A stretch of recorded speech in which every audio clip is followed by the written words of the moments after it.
Maggie, how are you doing today? I'm doing great. How are you, Lindsay? Excellent. I'm so excited because today we have Luke Thompson from Luke's English Podcast here to talk to us about American and British humor and comedy. Hey, Luke, how you doing? Hey, I'm fine. How are you two doing? Feeling Awesome. great. Feeling great. So we're so excited to talk to you about comedy. And can you answer this first question? What is funny in U.S. culture versus England? That's a difficult question, right? I mean, I think, first of all, that comedy generally is pretty universal, right? Sure, I mean, yeah. like, basically, like things that are funny in the UK are probably going to be funny in America too. In fact, the general rules of comedy of what makes something funny, I think, are always true, and they have been true for forever. You know, if you go back sort of 200 or 300 years and you show someone, you know, falling off a chair, then people will find That's people will definitely slapstick, find- right? Yeah, exactly. Slapstick. Like certain things are just funny, whoever you are, whatever you are. And I think that the things that divide us, or the things that sort of define what different nationalities or cultures find funny, would be things that are specific to those cultures, right? So, Okay. like certain reference points, certain things that, like if I did a show in America, and I wouldn't be able to talk about the things that I normally do in my show, Okay. which I normally do in Paris. Like Right. what? What, for example, like Well, politics or? like for example, I talk about the relationship. Well, I talk about certain things about England that the French believe about England. Oh, nice. You know, Right. they have these ideas, these sort of stereotypes about England, and that every French person knows these reference points. Okay. But if I did the same thing in America, then they'd be like, "What?" You know, they'd be like, Right. Yeah. "What's Yeah. he talking about?" So it's just reference points, cultural things. Okay. So you're a comedian yourself and you perform on stage. How often do you do these shows? Once a week, sometimes more. So I'm not a professional. I just do it sort of at an amateur level at the moment, but I've been doing it for about 5 years, and I gig, as regularly as I can. There's a small stand-up scene here in Paris. In English, there's a small group of us who do it. Oh, So nice. That's that means exciting. I get lots of Have you ever performed in the U.S. before? No, I haven't, but I would love to. I was in New York actually recently. I went down to the Comedy Cellar, which is a great little stand-up club. I've heard and of that. Yeah. I was very lucky to see Louis C.K. Do you know him? Oh, yeah. Oh, yeah. Sounds Yeah. familiar. Sounds familiar. Yeah. He's like the top comic in the US at the moment, and he just happened to be there on that. It was amazing. Oh, wow. Yeah. Very I cool. perform in London as well when I can. So can you tell us a little bit more about how to actually, are there certain techniques to execute a great joke in both places? Like if our listeners are living in England or in the US, how Right. would they execute a joke in both places? All right. Well, first of all, there's like more to say about American and British humor, but we may come back to that if we have time. Sure.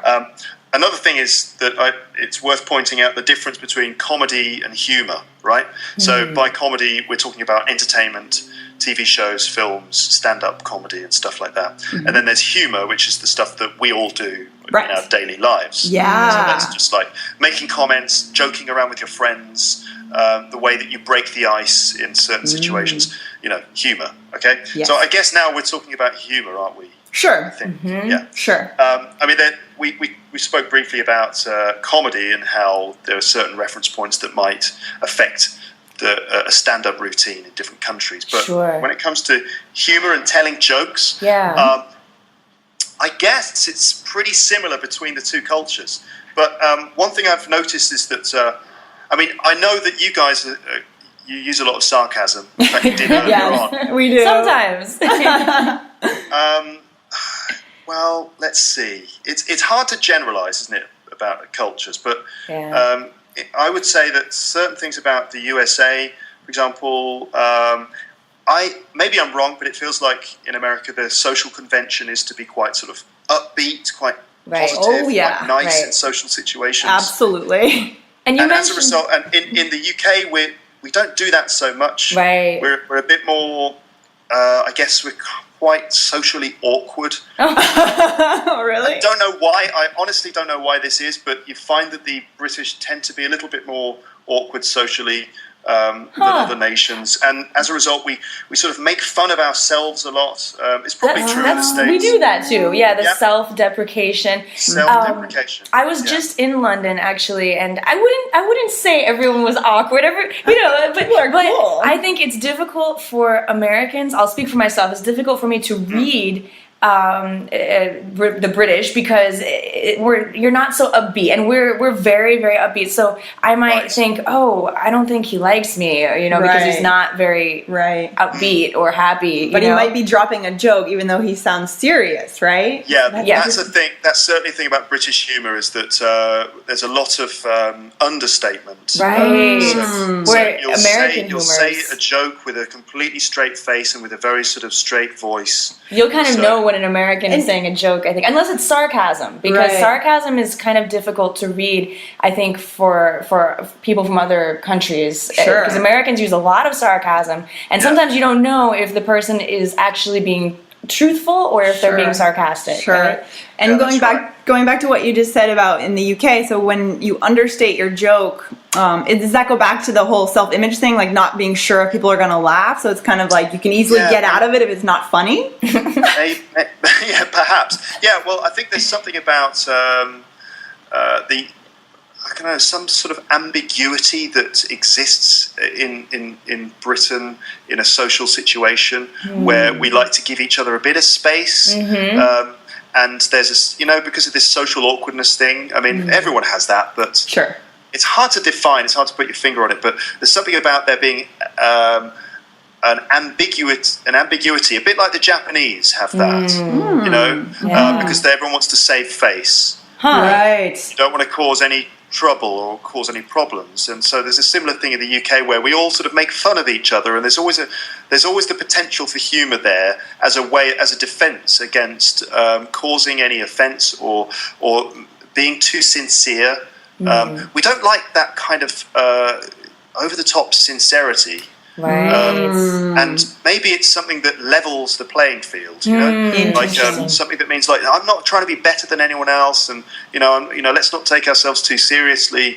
And so you kind of do, and yet maybe you don't want to be too overly positive and like, hey, I've got a great joke for you. Instead, you kind of do it in a Of course. Also, I think America is central to American culture is this kind of positivity. And you see it on TV, you see it everywhere. There's this sort of like American spirit. It's positive, it's optimistic, it's upbeat. Whereas in Britain, we're like, well, don't get your hopes up. Right. Oh, it's such a killjoy. I know, but we actually enjoy that. We enjoy this sort of atmosphere of slight sort of darkness. It's just the way it is. I mean, if you come to Britain, you live here for a long time, live there for a long time, you realise that it's hard to be all chippy and upbeat and positive when it rains all the time. And it's dark half the year. The weather, and of course. It's cold, and and we've got all this history and all this stuff sort of dragging us down. America is a place it's the land of opportunity. It's a fresh our new history is world and all that sort of perfect. thing. There's an example of sarcasm. Guy was being sarcastic right now. I didn't pick up on that. Maybe maybe American sarcasm is more advanced than British sarcasm. I'm just thinking about, for our listeners, you guys might be curious, well, where do I start? Because humor is such a huge category. This is a short episode. We can't cover everything. And where do you start? I mean, I would say the first thing is just be on the lookout for when someone might be telling a joke or being sarcastic or trying to pull your leg, as we say, right?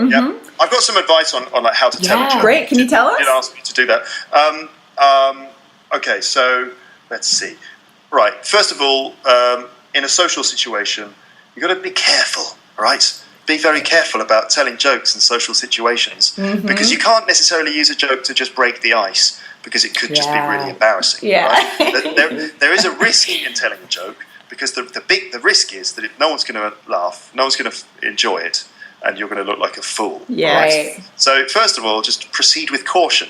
Also, there are certain times when it's appropriate to tell a joke and certain times when it's not. So the times when it's appropriate are usually in sort of informal joke-telling sessions with your friends. So that's like a bunch of you are sort of gathered, you're with your mates and you're all telling jokes. Not rather in than, an interview. For example, trying to break the ice at the beginning of a party or a beginning of a meeting, where it's like, well, everyone seems to be awkward and they don't know each other. I'll tell a joke. Yeah. It's definitely the wrong time. You should just do it when everyone else is doing it too.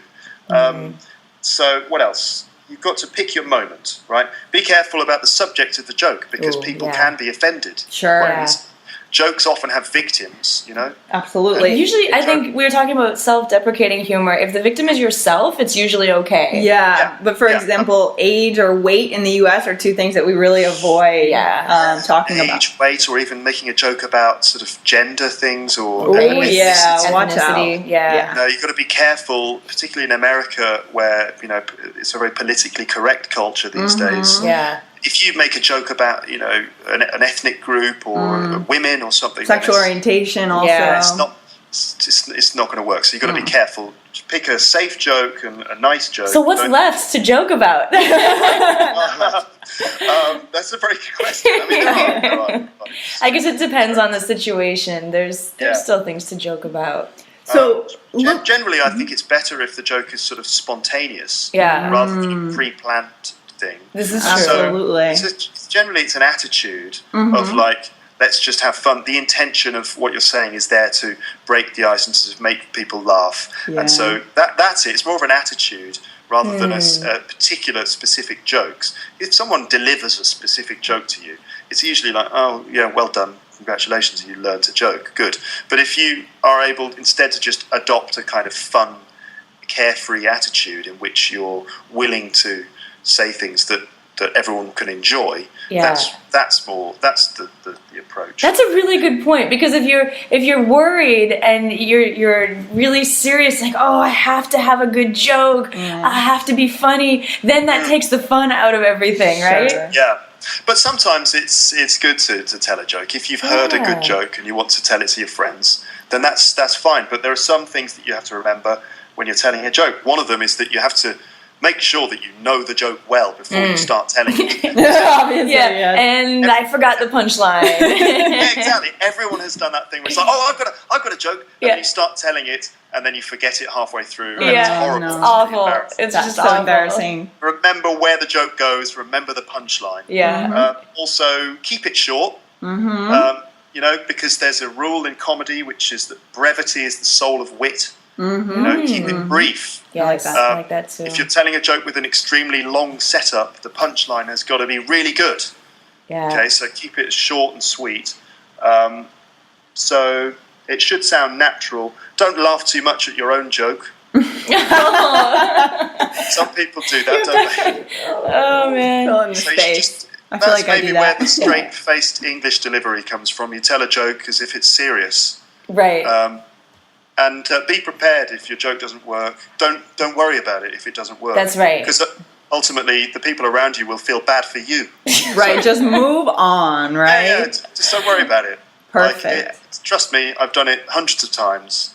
Perfect. You can tell jokes and no one laughs, and you just go, all right, that was a joke. None of you laughed. Yeah. That's Moving fine. on. Yeah. Right. Yeah. What's next, right? Excellent. So a good place to start. I mean, this is a really advanced skill. I think humor is a very advanced skill in language learning for any language. I think a good place to start, if your English is already pretty advanced, is to just watch comedy, watch some stand-up comedians, go out and enjoy that. I know a lot of my advanced students love going out here in Boston to different comedy clubs and stand-up That's joints. a good idea. Yeah, and just sort of like absorb and observe the kind of humor that people like. And people like different kinds of humor, right? So figure out what your type of humor is. Very cool. I think stand-up is one of the great American inventions. I think it's an American thing, and nowadays it's international. But it probably started in America. You guys have given us things like jazz, blues music, stand-up comedy. And Go America! Sorry. Very cool. Very cool. Well, thank you so much, Luke, for coming on today. This has been fantastic. I think we've really given our listeners some awesome ideas about how to get started with humor and